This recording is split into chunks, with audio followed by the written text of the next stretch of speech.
Similar to this classic vintage room I sit in a home in New Jersey, people don't have an allure, a respect for something that's so good, so unique, like BYU, Texas Tech, Utah, the Big 12. Why is this conference being disrespected at the very top of college football by the playoff committee? I can explain. This is Locked On Big 12.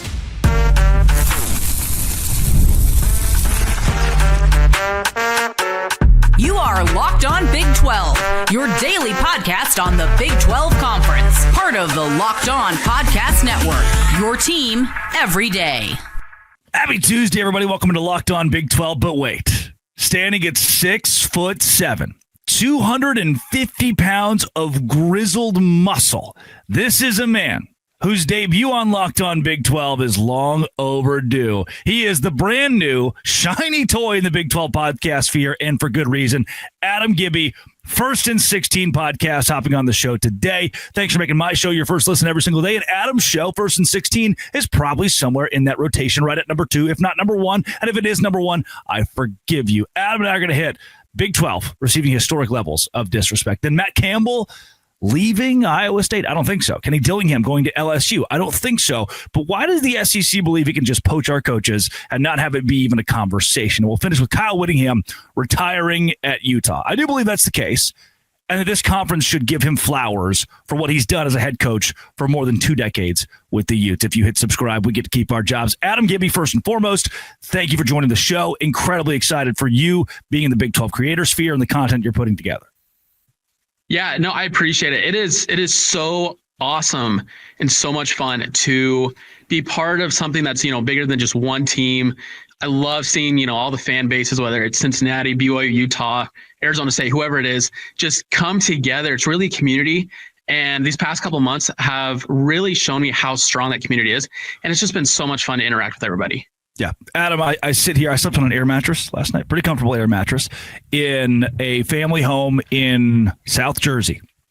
And here I sit thinking, there's a chance an 11-1 Big 12 team is held out. Like 10-2 last year was already a little much, but an 11-1 Big 12 team in BYU will be held out of the college football playoff. And if you just try to conceptualize the statement, an 11-1 Power 4 team will be kept out of the college football playoff, it does not compute in my brain. I think we're seeing it again. I'm going to say the line again: historic levels of disrespect. Oh yeah, absolutely. I cannot even comprehend how this is possible. A few days ago, I put out this tweet. I went to BYU, so I'm very familiar with their history. A couple of years ago, they were an independent team. Mm-hmm. They were, at this point in the season, 9-2, and they had a loss to a 7-5 Boise State team. That's not a great resume. They were ranked number 13. So you're telling me now, we fast forward, you have a Power 4 conference, you have a win over number 12 Utah, and you've got 7 Power 4 wins. Yeah. And yet we're 2 spots higher. It makes no sense at all. This is a travesty. That's probably the word to use for it. If I'm looking back at last week's rankings, graphic courtesy of On3, you'll see that BYU, while some fans who don't exactly, you've got to kind of walk a couple people through it, they sit at 11. It's a 12-team playoff. But in this modern era, we have the charity of giving the ACC champion a spot, even if that ACC champion is SMU this year, who lost to Baylor, who will miss a bowl game, and TCU, who BYU beat the mess out of. And you could see a team like James Madison, Tulane, South Florida jump into a spot at the 12 seed because the group of 5, group of 6, their conference champion leader gets a spot as well. I think, to an extent, I'm going to look at some resume stuff here in a second, but to an extent, it's more than BYU getting disrespect here. Utah, the way they're beating people, and yeah, they struggled against Kansas State, but so did A&M against South Carolina. So did Indiana against Penn State. Utah has beaten all of their opponents who aren't ranked in the top 11 in the college football playoff. And so it's not even just BYU, it's also Utah. It's the fact that Texas Tech nationally doesn't seem like they're a player. When you turn on Tuesday night's show, they're not talking about Texas Tech. They're talking about, where's Ole Miss? Where's Oklahoma? Where's Alabama? 5 SEC teams in. To not talk about Utah, to not give flowers to Texas Tech is something that I think the committee cannot get away with. No, I totally agree. I mean, you said it yourself. You look at Texas A&M, they go and struggle against 3-7, 3-8 South Carolina, have to come back from 30 points behind. And the whole storyline is, oh, look at what they did. This great team. They're phenomenal. Heisman. Heisman moment. Utah does the same thing this past weekend. Less of a margin, it was only 10 points, not 30. And it's, oh, well, look at Utah. They barely beat a terrible Kansas State team. It's like, it's the same thing, except I think Kansas State's probably a little better than South Carolina. Yeah. Yet the way that the media twists this is, look at this great thing that Texas A&M did. And look, little Utah barely was able to come back against Kansas State. It's totally a double standard. It's like you said, you could look around the whole conference. Same thing with Texas Tech. I think Texas Tech is playing phenomenally right now. I mean, their only loss was to Arizona State when, Baron Morton was hurt. Yeah. And nobody talks about that. It's just, they have a loss to Arizona State. Whereas if any other SEC, any other Big Ten team had a quarterback go down, it would be totally excused. Yeah. Say Fernando Mendoza missed the game against Penn State and they lose. Indiana's probably not docked for that because the committee is going to say, well, look, they were missing Fernando Mendoza. Everyone knows the name. Baron Morton doesn't get that kind of love or respect. Back on the BYU conversation. This is, look, there are Cincinnati fans, Arizona fans, UCF fans are saying, why does this conversation matter for me? Dog, this is you in 2 years. this is you in a season where you're looking around going, we're 11-1. I'm 11-1 West Virginia. I'm not getting in. If we don't have the conversation now, if BYU is not the sacrificial lamb to go through this, then who will we look to say, hey, 2 years' time, we proved to the College Football Playoff Committee the Big 12 deserves respect. Here's a blind resume test. BYU, this is Team A. If you're doing blindly, Team A versus Team B, but it's BYU versus Notre Dame. BYU, 10-1. Notre Dame, 9-2. Strength of record for BYU is number 6 in the country. The SEC fought for strength of record to be a metric the playoff committee looks at. BYU's number 6 in the country. Notre Dame, number 12. FPI, for some reason, FPI is a fake metric. It has Utah above BYU and Texas Tech. But FPI has BYU 15, Notre Dame at 3. The best win, BYU has one over the FPI number 8. Their worst loss, FPI number 7. Notre Dame, their best win, FPI number 11. Their worst loss, FPI number 9. So if you look at even the strength of schedule, BYU is 6 spots above Notre Dame, and they have one more win. Why are the Cougars behind Notre Dame? I think that's the question of the week. I think that is the biggest. I don't know. The only thing I think of, and you know this, everyone who's listening knows this, it is the logo on the jersey. That is the only thing. And I think to an extent, this can also go back a little bit to preseason narratives, preseason rankings. People viewed Notre Dame as this top 10 team, top 5 team in the preseason. So they remember they started 0-2 and were still ranked. They were ranked, I believe, I want to say 21st. Yeah. BYU was 2-0 at the time and on the outside looking in still.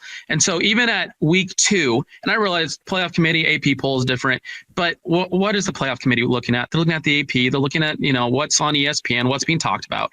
And so you've got Notre Dame ahead of BYU 2, 3, 4 weeks in the season, and they just kind of keep sliding up. They just kind of stay ahead of them.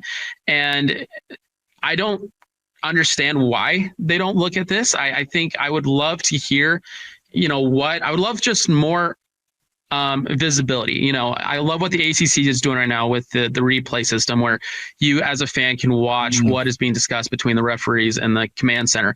I would love for us to be able to see what are they actually looking at? What are they discussing? Are they looking at blind resumes before they start to actually talk about teams? Or is it the opposite? Do they look at the teams and then try to justify things based off of the resume?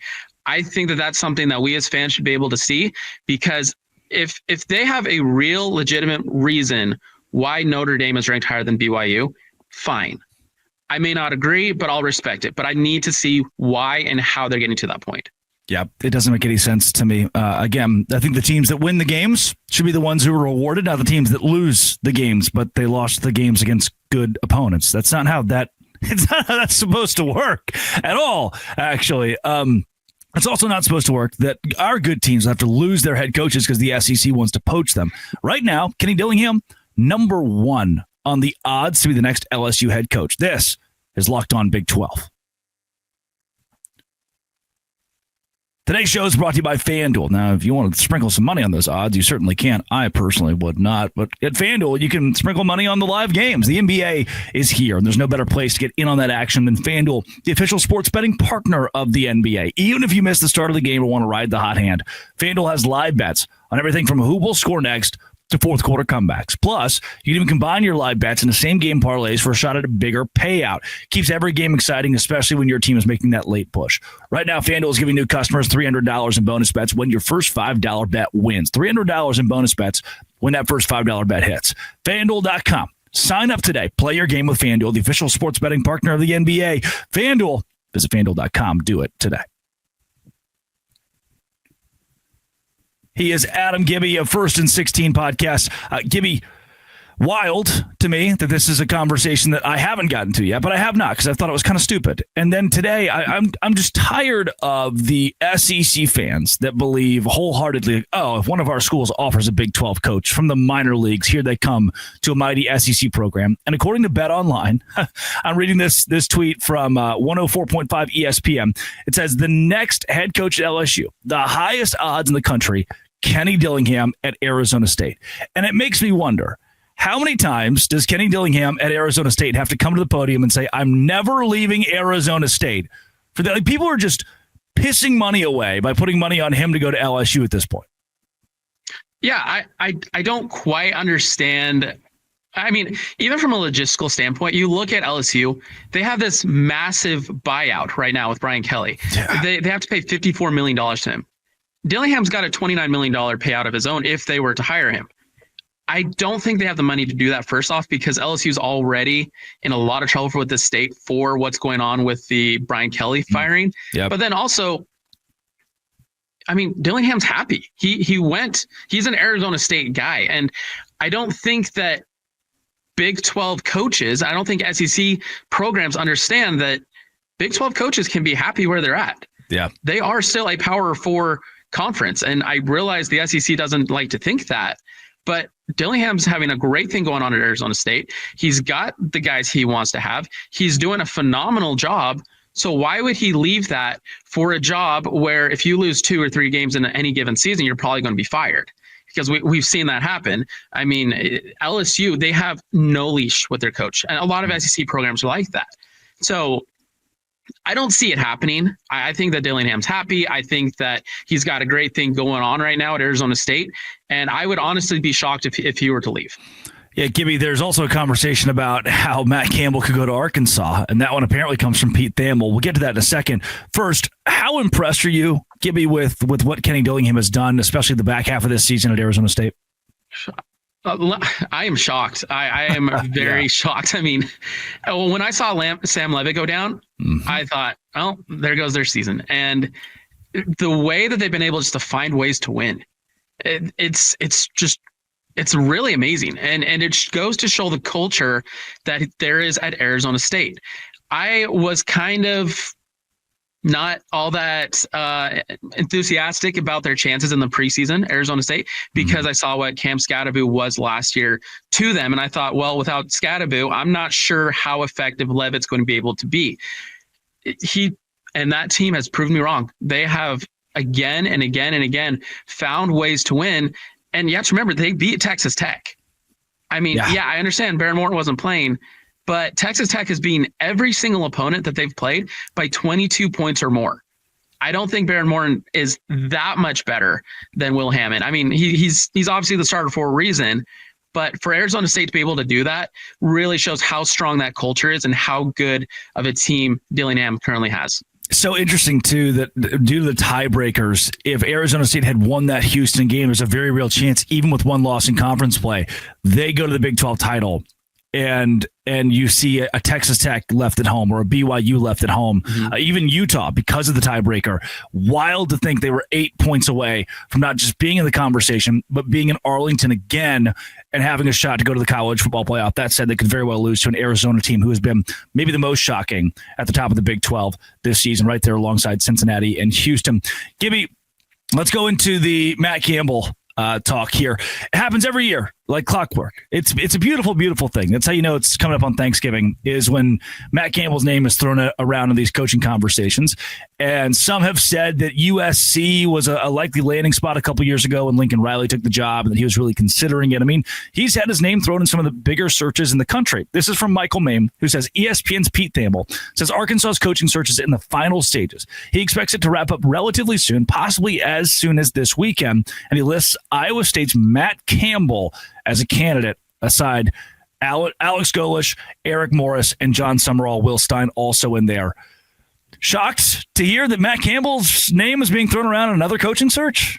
It's like you said, it's Thanksgiving week. You know, if I didn't have a calendar and I saw that tweet, I go, oh, Thanksgiving must be coming around. Because, like you said, it's like clockwork. Happens every single year. Matt Campbell is synonymous with Iowa State. I do not think that, there is no, maybe Kalani Sitake at BYU. Yeah. But besides that, I cannot think of another coach in a program that I could see just sticking together for the next 2 decades. They just make sense together. The culture that is required at Iowa, I mean, to have success at Iowa State, that is the heart of Big Ten country. And for Matt Campbell to be able to build that culture, build up that team, they had their first 10-win season ever last year. Yeah. This year, they start off 5-0. They lose the next 4. And I think, okay, what's going on? Well, they've turned it back around. They've won their last couple of games. He is a phenomenal coach for Iowa State. Now, I will say this, though, about Arkansas. I know and can understand why Arkansas is kind of targeting him. Mm-hmm. Because if you look back at their last 2 hires, they hired Chad Morris from SMU. That was a train wreck and a half. Like that was awful. And so much so that there's a lot of Arkansas boosters, a lot of fans that are saying they're not interested in Eric Morris because of the last name.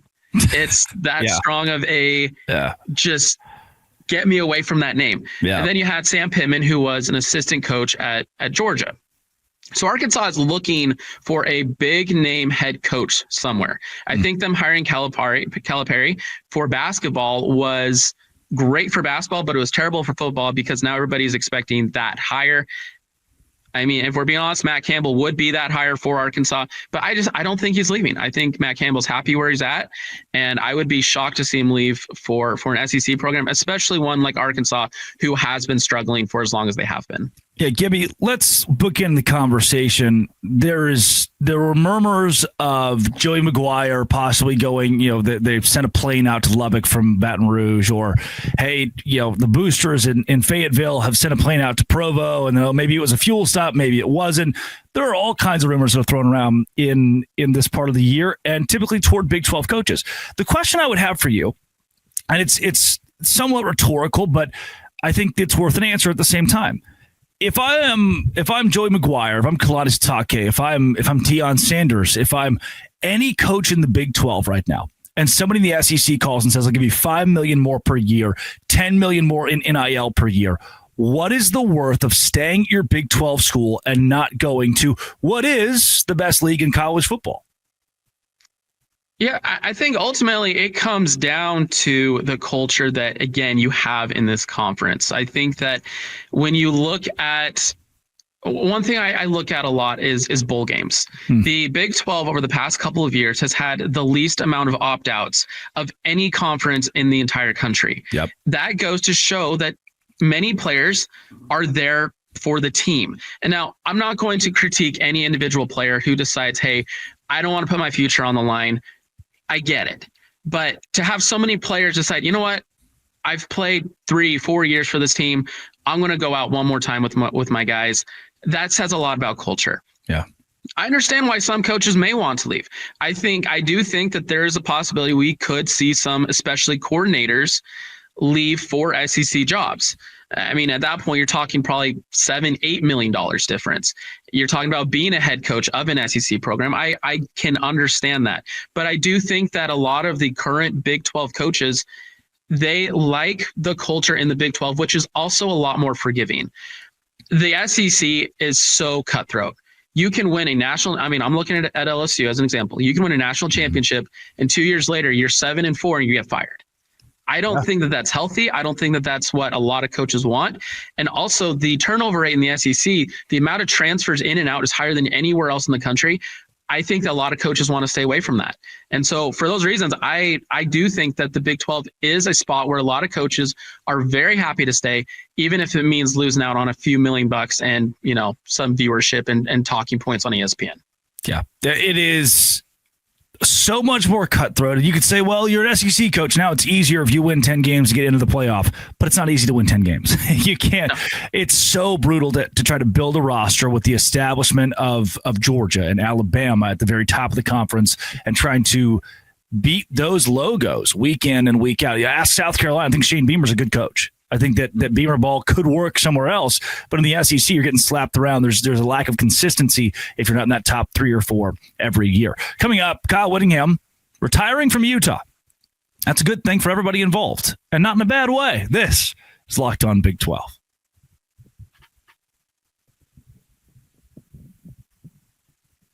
He is Adam Gibby of First and 16. And this conversation is between you, a BYU guy, and me, someone who has dissented Utah on multiple occasions because of things they've said about the Big 12. And I don't feel like I have to apologize for being that way toward Utah, but I do want to apologize to Utah fans for what is coming.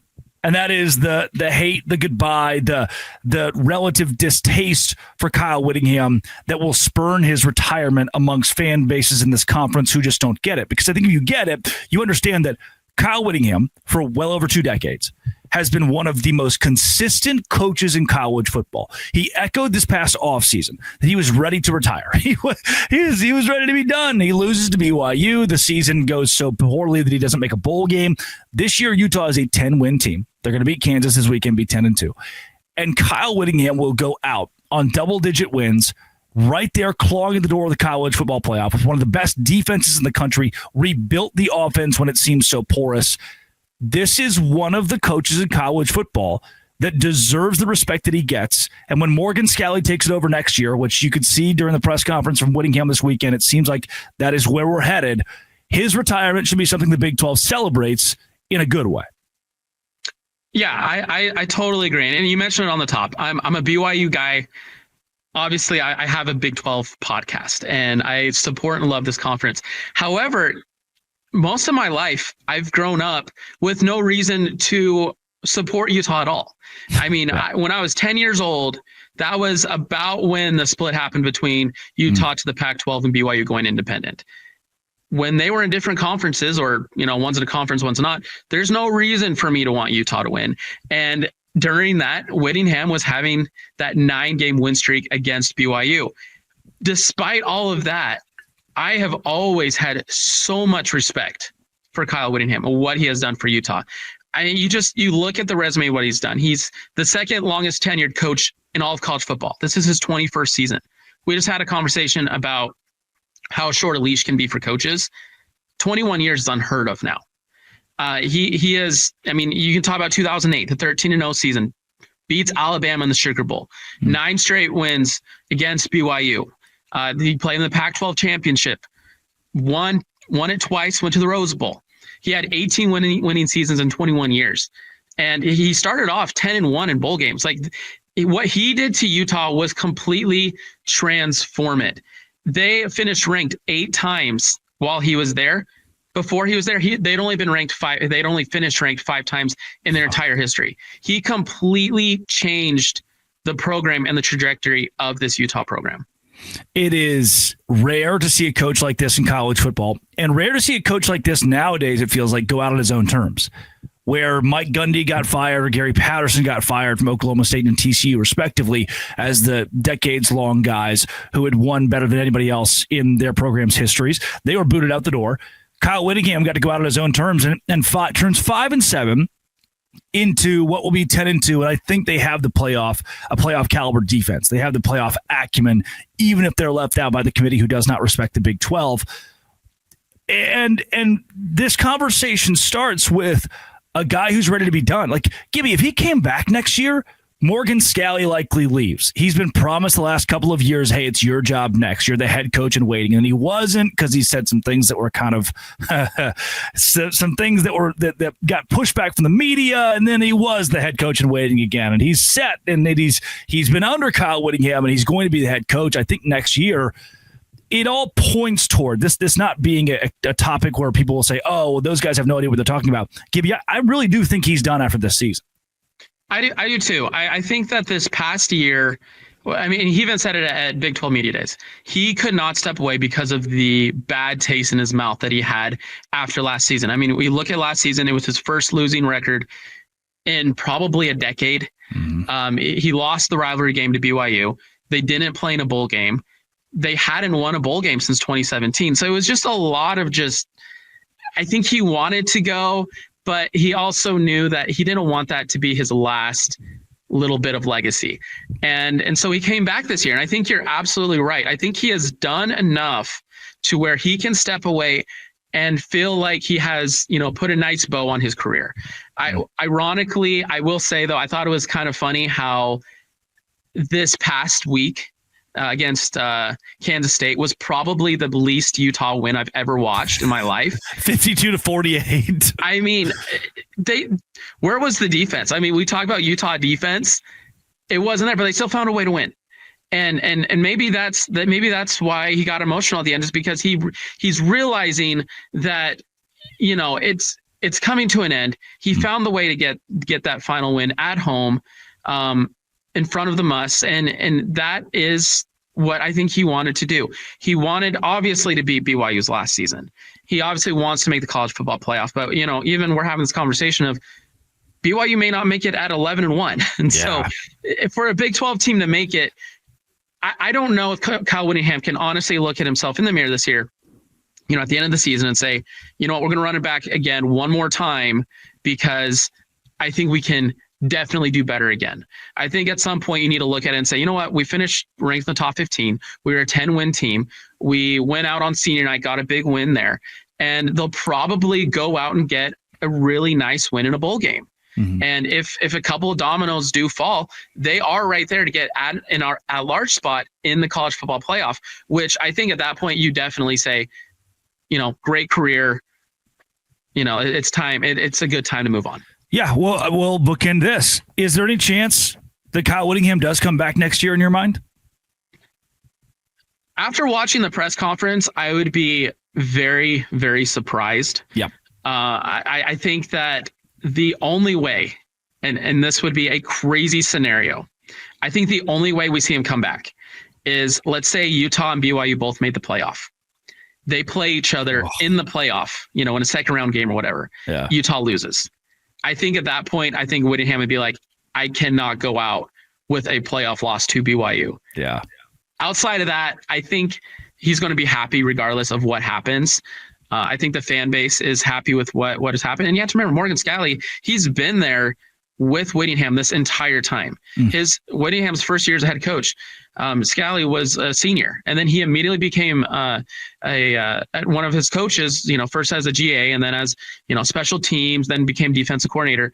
And so it's not like there's going to be this huge culture shock. It's not like it's going to be this massive change. I think, what Morgan Scalley knows is Kyle Whittingham. That's been his entire coaching career. And so I think it's going to be a pretty seamless and nice transition. No doubt. Gibby, where can folks find more? Because I've been listening to your podcast now for at least the last few weeks, definitely over a month, and blown away by the quality. I said it to you off the air, rising tide lifts all boats. The more Big 12 creators there are, the more exposure for the conference. I think you do a really good job at it. Where can folks find your podcast, find you on socials, and more? So if you just search up First and 16, anywhere you get podcasts, we got Apple, we got Spotify, iHeartRadio, you name it, we're there. Also, if you want to follow us on X, we are fighting a battle right now against a lot of these supposed deserving playoff at-large teams, and that is at First and 16 _pod. Pretty soon, we're going to be having a live stream. We'll be up here on YouTube as well.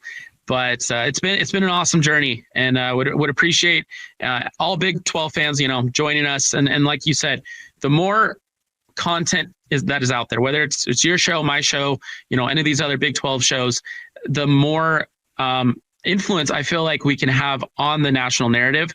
And hopefully we can bring some change to how the college football landscape looks at this conference. Yeah, no doubt. Gibby, a pleasure to have you on the show. Thanks so much for joining.